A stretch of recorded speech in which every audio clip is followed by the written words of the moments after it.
Yo, what up, Street Talks? Eric Kim. Alright, the thought. So, this thought is about what's overrated or what's underrated in life. So, typically, I think one thing is cars tend to be a little bit overrated. I think we tend to overstate how much of our own personality, our own soul that we put in our cars. And, to be American is to be your car.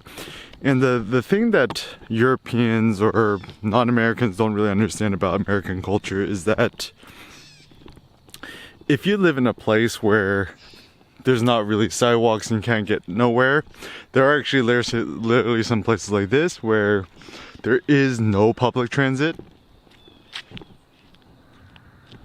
So therefore, as a consequence, you spend a lot of your time in the car commuting, getting from point A to point B. Now with today's brave new COVID world, things are a little bit different. That you don't. This is the funny thing. This is like, if you're from LA or Southern California and stuff like that, then what happens is, we used to have to commute to work so much, but now a lot of us have the privilege to work from home. To work remotely. Obviously it depends differently based on what your job or your industry is. There's some of us who could work from home, some of us still have to go flesh-based work. I think a lot of Americans treat the car as the second home, or the third home, or the first home, whoever.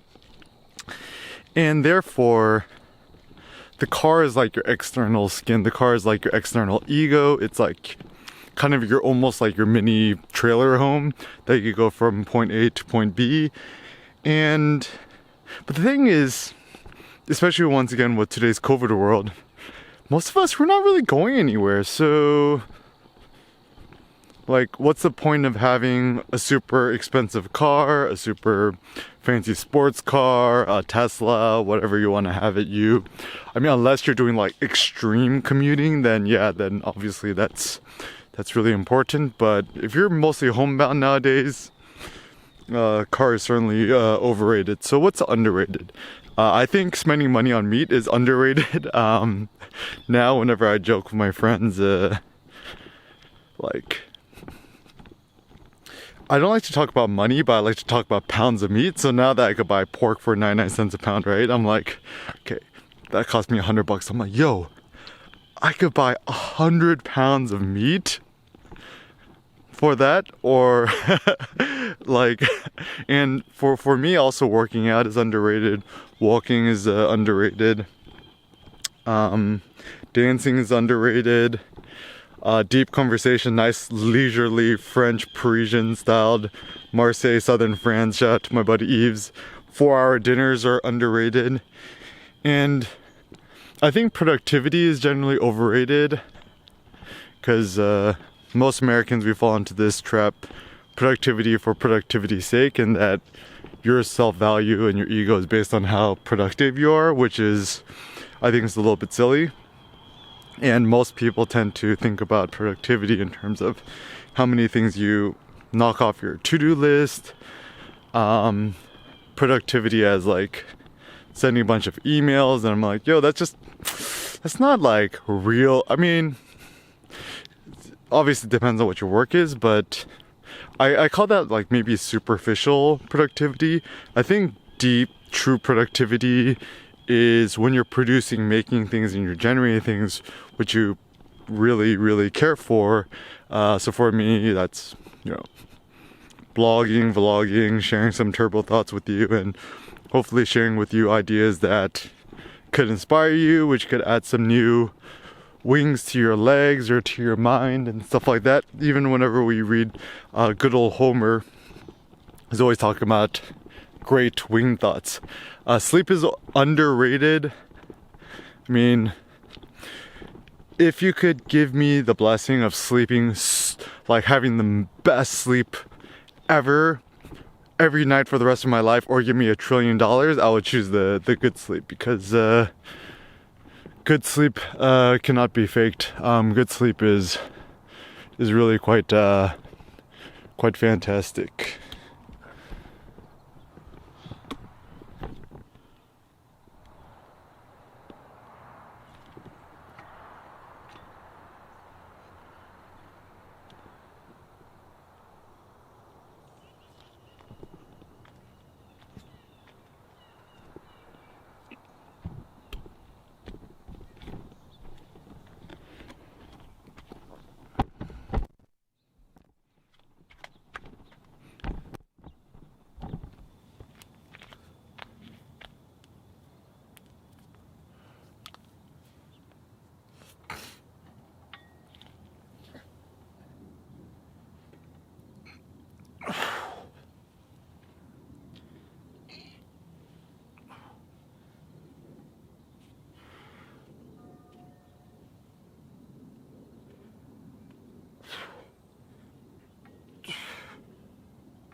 getting a quick morning pump is always nice, right? So I also think the countryside is very underrated. I mean, we all love the city life, but I think actually in some ways the city life is very overrated, especially now with COVID. Ain't nowhere to go. The only thing I really maybe kind of miss from, you know, life before COVID or city living is that, you know, I like nice coffee shops and stuff like that. But now, ironically enough, after COVID and spending more time at home and stuff like that, I actually wonder if I'm actually more productive at home now because there are just fewer distractions. You know, if you're at a coffee shop, you always want to use the bathroom. Just worried about someone jacking your shit. And so, yeah, perhaps actually the ideal workspace is kind of like a home office, I think. And just like going on a lot of walks to think and stuff like that. I also think that for me, the best life is a life where we're creatively productive and generate a lot of ideas, artworks and stuff like that. Walk a lot, get a lot of fresh air, exposure to the elements. And also obviously working out and stuff like that. Sleeping well. And also another thing that I think is overrated. I think the news is insanely overrated. Because like, truth be told, when it comes to the signal and noise, the news is like 99.9999% noise. And I think even about like all the COVID related news that I read maybe like 4 or 5 months ago, and all of it seems like to be kind of bunk. And so rather than always reading the news, it's always best to have a wise procrastination where you intentionally step back and you just kind of wait things out. And so as a consequence, you know, like, because the thing is, if you have any friends or any social networks, sooner or later other people are going to distill the news for you, and that's probably the news that's really important. But then, you know, some people are like, oh, but like, you know, it's so immoral or unjust to have other people filter the news for you. But then what I mean to say is, first of all, I don't really care for the news and I don't want nobody to tell me the news, but I'm just saying is that like you're having a dinner conversation, sooner or later someone's gonna bring up the news. So I'm just saying is that like, whether you like it or not, somehow the news is gonna find a way to reach you, and just let it happen organically rather than you going on searching for the newest news.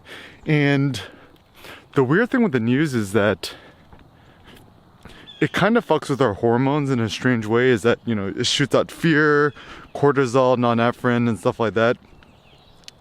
But at the same time, it feels a little good too. It gives us like a little dose of serotonin as well. So when we consume the news or fake news or fear porn, fear news porn, fear feeds, Ricoh, Facebook, Twitter and stuff like that, even Google is culpable too. Like, I remember actually I was on my phone and then I accidentally opened up a new Chrome tab and typed like, I try to type the words, I think like, you know, sometimes your phone's in your pocket and then type something out on accident, it just typed C and then search, and then it just auto-completed a COVID-19 or something like that. Or the suggestion is like, did you mean to say COVID-19? And what happened was, super annoying, it, you know, shows the top news. This is where Google is bad. No one ever actually critiques Google.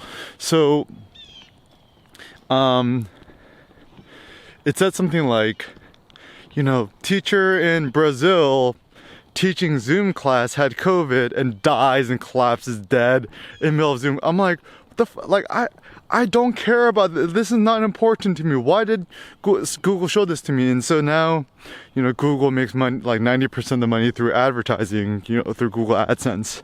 And so can you imagine how many quadrillions of COVID-19 Google searches are being had right now? And the fact that Google is prioritizing this kind of, it's not even fake news, it's real news, but it's kind of like insignificant news or unmeaningful news. Like, Google is starting to promote news articles which is like no good than the National Enquirer. So if Google is promoting these kind of tabloid type news, then it just becomes like freaking circuses and bread, you know, what the Roman satirist poet Juvenal said, I think like circen et panem or something like that, which is like panem being bread, circusen meaning circuses. So almost all the news and entertainment is just all bread and circuses. So avoid the news, spend some more time to think. I think blogging is highly underrated. Vlogging is also underrated. The more you could create, produce, and generate audio, visual, anything and share it, the better.